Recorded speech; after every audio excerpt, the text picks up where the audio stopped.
अस्सलामु अलैकुम।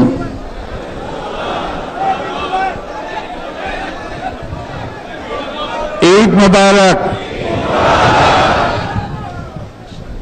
आज के बांग्लादेशेर प्रतिटी ग्रामे प्रतिटी बाजारे प्रतिटी गंजे प्रतिटी शहरे ঈদের জামাত অনুষ্ঠিত হচ্ছে। আমরা জাতির পক্ষ থেকে জামাতে যারা যেখানে শরীক হয়েছেন তাদেরকে ঈদ মোবারক জানাচ্ছি। একটু জোরে বলেন, তারা যেন সবাই শুনতে পায়। যারা ঈদের জামাতে শরীক হবার সুযোগ পাননি তাদেরকেও আমরা ঈদ মোবারক জানাচ্ছি, সেটাও জোরে ঈদ মোবারক দেন। আমাদের মা বোনেরা, মহিলারা যারা ঘরে আছেন তাদেরকেও আমরা জাতির পক্ষ থেকে ঈদ মোবারক জানাচ্ছি। আমাদের প্রবাসী শ্রমিকরা যারা বিদেশে আছে,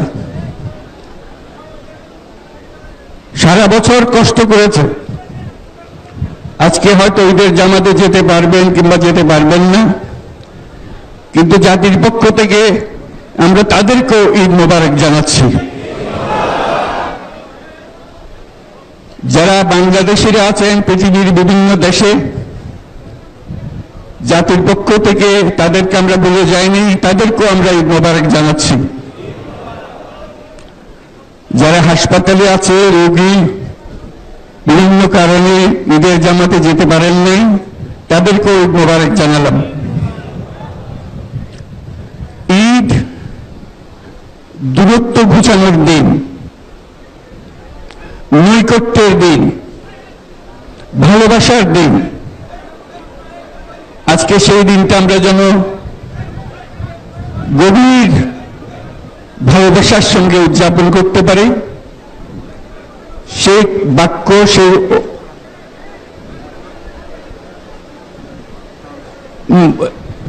মেসেজ আমরা যেন সবার কাছে পৌঁছে দিতে পারি। আজকে একটা অটুট ঐক্য গড়ে তোলার দিন, এবং আমরা স্থায়ীভাবে এই ঐক্য গড়ে তুলতে চাই। ঈদের জামাতের এটাই আমাদের কামনা। আজকে মোনাজাত হবে, মোনাজাতে আমরা অবশ্যই যেন স্মরণ করি, আল্লাহর কাছে প্রার্থনা করি আমাদের এই নতুন বাংলাদেশ গড়ার যারা সুযোগ দিয়েছে, যে বীর সন্তানরা আত্মাহুতি দিয়েছে, আল্লাহ যেন তাদের রূহের মাগফিরাত দেন, তাদের শান্তি দেন। আমরা তাদের মোনাজাতে সেটা যেন আমরা অংশ রাখি।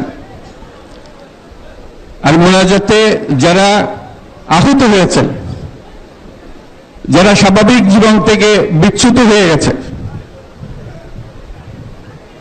এই দেশের জন্য নিজেদের স্বাভাবিক জীবন ত্যাগ করতে যারা বাধ্য হয়েছে, তাদের স্বাভাবিক জীবন যাপনের ক্ষমতা দেওয়ার জন্য, রোগমুক্তির জন্য আল্লাহর কাছে যেন আমরা প্রার্থনা করি। আজকের দিনে আমরা প্রার্থনা করি, যেই নৈকট্য আজকের দিনে আমরা শুরু করলাম, এই নৈকট্য এবং এই ঐক্য জাতির জন্য যেন স্থায়ী হয়, আমরা যেন একটা ঐক্যবদ্ধ জাতি হিসেবে সামনে এগিয়ে যেতে পারি। যারা আত্মত্যাগ করেছেন, যারা নতুন বাংলাদেশের স্বপ্ন বাস্তবায়ন করার জন্য নিজের আত্মাহুতি দিয়েছেন, বেঁচে থাকলেও স্বাভাবিক জীবন যাপন করতে পারছেন না, তাদের স্মরণে আমরা যেন মোনাজাত করি আল্লাহর কাছে। আমরা অবশ্যই সেই স্বপ্ন বাস্তবায়ন করব। যত বাধা সত্ত্বেও, যত বাধাই আসুক, আমরা ঐক্যবদ্ধ জাতি হিসেবে এই নতুন বাংলাদেশ গঠন করব ইনশাল্লাহ। এই বাংলাদেশটা আপনারা সবাই মিলে একসঙ্গে করবেন। ধন্যবাদ সবাইকে। ঈদ মোবারক সবাইকে।